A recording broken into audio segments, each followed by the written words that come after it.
ወደ ቻናላችን ቤተሰቦች እንኳን ወደ ቻናላችን በደህና መጣችሁ። አሁንም ሊቨርፑልን በተመለከቱ ዘገባዎች ተመልሼ መጥቻለሁ። በዚህ ሰዓት የምንመለከታቸው ሊቨርፑሎች ከጀራል ሃቶ ጋር ንግግር እያደረጉ ነው እየተባለ ይገኛል። እንደዚሁም ደግሞ ሉዊስ ዲያዝ ባርሴሎናዎችን አበሳጭቷል ነው እየተባለ የሚገኘው። በተጨማሪም ፍሬድሪኮ ኬዛን የሚመለከትም ዘገባ አለን። እንደዚሁም ፍሎሪያን ቪርትስን የሚመለከት አዲስ መረጃም አለ። በቀጣይ ጥቂት ደቂቃዎች ውስጥ እነዚህ የምንመለከት ይሆናል። እስከ መጨረሻው ደቂቃ ድረስ አብራችሁኝ እንድትቆዩ በአክብሮት ተጋብዛለሁ።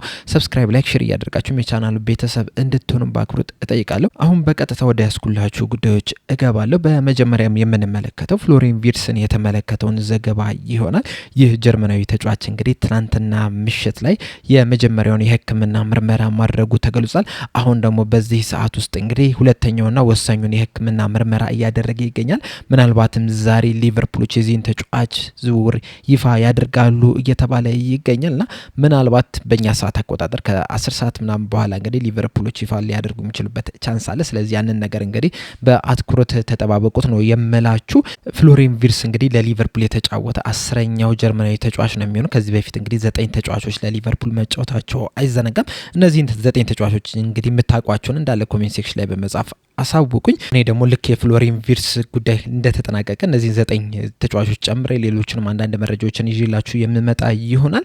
ሌላኛው የምንመለከተው ዘገባ ደግሞ ፍሬድሪኮ ኬዛን የተመለከተውን ይሆናል። ፍሬድሪኮ ኬዛ እንደሚታወቀው ባለፈው የክረምቱ ዝውውር መስኮት ነበር ሊቨርፑልን ከጁቬንቱስ በ12 ሚሊዮን ፓውንድ አካባቢ በሚጠጋ ገንዘብ የተቀላቀለው። ከዛ በኋላ እንግዲህ ለሊቨርፑል 4 ጨዋታዎችን በቋሚነት ሲጀምር እንደዚሁም 10 ጨዋታዎችን ደግሞ ተቀይሮ በመግባት ማድረግ ችሏል። ከሊቨርፑል ጋርም የእንግሊዝ ፕሪሚየር ሊግ ዋንጫ ማሳካት የቻለ ተጫዋች ሆኗል። እናም የጣሊያን ብሔራዊ ቡድን እንግዲህ አዲስ አሰልጣኝን ቀጥሯል። ይህ አሰልጣኝ እንግዲህ ጂናሮ ጋቱሶ ነው። ጂናሮ ጋቱሶ እንግዲህ በተጫዋችነቱ በደንብ የምናውቀው ነው። በአሰልጣኝነቱም የተለያዩ ክለቦችን ሲያሰለጥንም ቆይቷል። አሁን ላይ እንግዲህ የጣሊያን ብሔራዊ ቡድንን ከተረከበ በኋላ በፍሬድሪኮ ኬዛ ዙሪያ የሰጠው አስቴት አለ። በሰጠው አስቴት ምንድነው ያለው?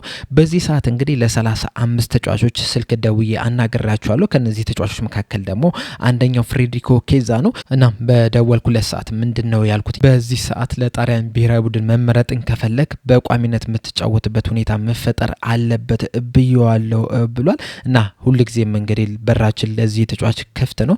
ነገር ግን ሁልጊዜም ብቃቱን ማሳየት መቻል አለበት። በተደጋጋሚ ጨዋታዎችን ማድረግ መቻል አለበት ብሏል። ቅድም እንደነገርኳችሁ እንግዲህ በሊቨርፑል ቤት 4 ጨዋታዎችን ብቻ ነው በቋሚነት መጀመር የቻለውና ብዙ የመጮቻ እድል ያልተሰጠው ተጫዋች ነውና በዚህ የክረምት የዝውውር መስኮትም እንግዲህ ሊቨርፑል ሊለቅ ይችላል እየተባለ ነው የሚገኘው። በእርግጥ እሱ ከዚህ በፊት በሰጠው አስቴት ምንድነው ያለው? መጮህ ተፈልጋለሁ፣ ነገር ግን ደግሞ በሊቨርፑልም ብቆይ ያን ያህል አልከፋም፣ ምክንያቱም ትልቅ ክለብ ስለሆነ ብሏልና ከተለያዩ ክለቦች ጋር ስሙ ሲያዝ ነበር። በተለይ ከነ ናፖሊ ከነ ኤሲ ሚላን ጋር ስሙ ሲያዝ ነበር። እሱም ደግሞ ወደ ጁቬንቱስም መመለስ እንደሚፈልግም ተናግሯል። ከጁቬንቱስ የወጣሁት ከአሰልጣኙ ጋር ባለመስማማቴ ነው እንጂ ክለቡን እወደዋለሁ ሲልም ተደምጦ ነበርና ወደ ጣሊያን መመለስ እንደሚፈልግም ተናግሯል። እናም ከዚህ በኋላ ላሉት የብሔራዊ ቡድን ጨዋታዎች ለመጫወት እንግዲህ ተደጋጋሚ ጨዋታዎችን ማድረግ አለበት ነው እያለ የሚገኘው ጋቱሶ። ያንንም ለማድረግ እንግዲህ አንደኛ በሊቨርፑል ቤት በጣም ጠንክሮ መስራት መቻል አለበት። ካልሆነ ደግሞ ወደ ሌላ ክለብ ሄዶ የመጫወቻ እድል የሚያገኝበትን ክለብ መቀላቀል መቻል አለበት ብዬ ነው የማስበው። ሌላኛው የምንመለከተው ዘገባ ደግሞ ሙንዶ ዲፖርቲቮ ይዞት የወጣውን ይሆናል። በሙንዶ ዲፖርቲቮ ዘገባ ከሆነ እንግዲህ ባርሴሎናዎች በሉዊስ ዲያዝ ተበሳጭቷል ነው እያለን የሚገኘው። ይህም የሆነበት ምክንያት ምንድነው? እንደሚታወቀው እንግዲህ ባርሴሎናዎች ሉዊስ ዲያዝን ማስፈረም ይፈልጉ ነበረ። ነገር ግን ሊቨርፑሎች 80 ሚሊዮን ዩሮ ለጥፎበታል እዚህ ተጫዋች ላይ። ባርሴሎናዎች ደግሞ ይህንን ተጫዋች በ60 ሚሊዮን ዩሮ ነበር ማስፈረም የሚፈልጉትና የ20 ሚሊዮን ዩሮ ክፍተት አለ በመሃላቸው እና ባርሴሎናዎች ፈልገውት የነበረው ነገር ምንድነው? ሉዊስ ዲያዝ እና የሉዊስ ዲያዝ ተወካዮች ሊቨርፑልን እንዲያስጨንቁ ፈልገው ነበረ። ምክንያቱም እንግዲህ ሉዊስ ዲያዝ ሊቨርፑሎችን መልቀቅ ፈልጋለሁ ቢያስጨንቃቸው ከ80 ሚሊዮን ዩሮ ወደ 60 ሚሊዮን ዩሮ ሊቀንሱ ይችላሉ ብለው ነበረ ባርሴሎናዎች ሲያስቡ የነበሩት። ነገር ግን ደግሞ ሉዊስ ዲያዝም የሉዊስ ዲያዝ ተወካዮችም ከሊቨርፑል ጋር ያን ያህል አላስጨነቋቸውም፣ ያን ያህል ንግግር አላደረጉም። ምናልባት ከዚህ በኋላ ባሉ ጊዜያቶች ንግግር ሊያደርጉ የሚችሉበት ቻንስ ሊኖር ይችላል። ነገር ግን እስካሁን ድረስ ባለው ግን ያን ያህል ንግግር አላደረጉም። ሊቨርፑሎችንም ማስጨነቅ አልፈለጉም። ስለዚህ ሊቨርፑሎችም ሉዊስ ዲያዝ ላይ 80 ሚሊዮን ዩሮ ለጥፈዋል። ባርሴሎናዎችም እንግዲህ ከሉዊስ ዲያዝ ፊታቸውን ያዞሩ ነው የሚመስሉት። በዚህ ሰዓት እንግዲህ የአትሌቲኮ አትሌቲክ ቢልባኦ ተጫዋች የሆነው ኒኮ ዊሊያምስን ለማስፈረም ጥረት እያደረጉ ነው የሚገኙት። እንደዚሁም በግል ጉዳዮችም ተስማምተዋል ነው እየተባለ የሚገኘው። ኒኮ ዊሊያምስ እንግዲህ 60 ሚሊዮን ዩሮ ነበር የውል ማፍረሻው የተለጠፈበትና ያንንም ለመክፈል ተዘጋጅተዋል ነው እየተባለ የሚገኘው። ምናልባትም በቀጣይ ጥቂት ቀናቶች ውስጥ ባርሴሎናዎች የዚህን ተጫዋች ሁኔታ ይፋ ሊያደርግ ይችላል ነው እየተባለ የሚገኘው። ስለዚህ ባርሴሎናዎች ፊታቸውን ከሉዊስ ዲያዝ አዙረዋል ነው እየተባለ የሚገኘው። ነገር ግን መጀመሪያ ምርጫቸው የነበረው ሉዊስ ዲያዝ ነበር። ነገር ግን ሊቨርፑሎች ከፍተኛ ሂሳብ በማቅረባቸው ምክንያት ፊታቸውን ወደ ሌላ ተጫዋች ሊያዞሩ ችሏል። ነገር ግን አሁንም ድረስ እንግዲህ የሉዊስ ዲያዝ የሊቨርፑል ቤት ቆይቶ እስካሁን ድረስ አልተወሰነም። ሳምንታዊ ደሞዙ በጣም ርካሽ የሚባል ነው። የሉዊስ ዲያዝ በጣም ዝቅተኛ የሚባል ነው። እንደዚሁም ደግሞ ሊቨርፑሎች የሱን ኮንትራት ራሱ ያራዘማሉ ተብሎ አይጠበቅም እና በቀጣይ በዚህ ተጫዋች ዙሪያ ምን ይፈጠራል የሚለውን ነገር እንግዲህ አብረን የምንመለከተው ነገር ይሆናል። ነገር ግን ሊቨርፑሎች እንግዲህ ይህንን ተጫዋች ይዞ ለመቆየትም ደስተኛ ናቸው ነው እየተባለ ያለው። በተለይ ደግሞ ሳምንታዊ ደሞዙ በጣም ዝቅተኛ ከመሆኑ አንጻር እንደዚሁም ደግሞ ባለፈው ሲዝን ጥሩ የሚባል እንቅስቃሴን ከማድረጉ አንጻር እንግዲህ በሊቨርፑል ቤት ይቆያል ተብሎ ነው የሚጠበቀው።